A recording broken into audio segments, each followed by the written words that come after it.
আপনার তো লজ্জাবোধ করা উচিত, আপনার অবশ্যই লজ্জাবোধ করা উচিত। আপনি নিজে ঠিক হন না, আপনি আরেকজনকে ভুল করেন।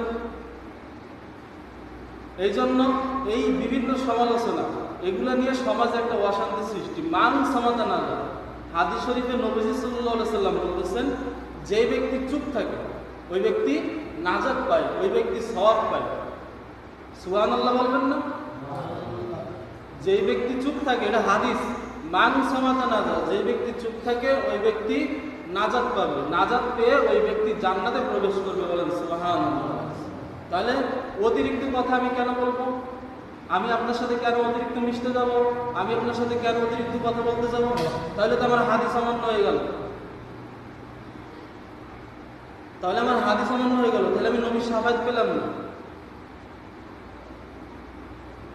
মান সমাতে না যা, অতিরিক্ত কথা থেকে আমাদের বিরত থাকতে হবে। এই অতিরিক্ত কথার কারণে সমাজে এত ঝামেলা। খায়া দেয়, কাজ নাই, নামাজ নাই, ইবাদত নাই, দোকানে বসে বসে ফালতু কথা, একজনের ফালতু সমালোচনা, যাহা শুনে তাহা বলিতে থাকা। এর আরেকটা হাদিস, যাহা শুনে তাহা বলিতে থাকা। একটা ব্যক্তি মিথ্যাবাদী হয়েই গেছে।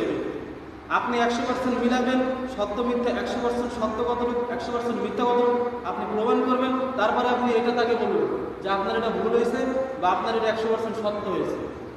আপনি সঠিক না জেনে শুনে আপনি একটা কথা শুনলেন, হাওয়ায় বাতাসে উড়ে আসলে একটা কথা, আপনি ওটা শুনে ওটার প্রতি আপনি রিয়াক্ট করলেন, আপনি ওটার প্রতি আপনি প্রতিক্রিয়া শুরু করলেন, তাহলে হবে না।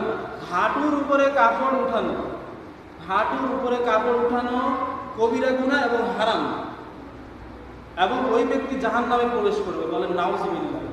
যারা হাঁটুর উপরে কাপড় উঠাবে। আচ্ছা, কাজ আগে না নামাজ আগে? বাংলা কথা বুঝেন না? কাজ আগে না নামাজ আগে? কথা বলতে হবে, নামাজ আগে। তাহলে আপনি নামাজ পড়তে কিভাবে কাজে যান?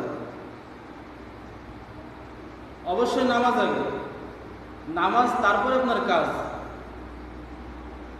এখন গেলেন তো গেলেনই কাজে, এইখানে আবার আপনি হারাম, লুঙ্গি উপরে উঠানো হারাম, হাঁটুর উপরে উঠানো, আপনি হারাম সঙ্গে করে নিয়ে আবার কাজ করতেছেন। নামাজ তো দিছেনই, আবার সঙ্গে করে আপনি হারাম অনুসরণ করে আপনি কাজ করতেছেন। তাহলে আপনাকে নবীজি শাফায়াত করবে। নবী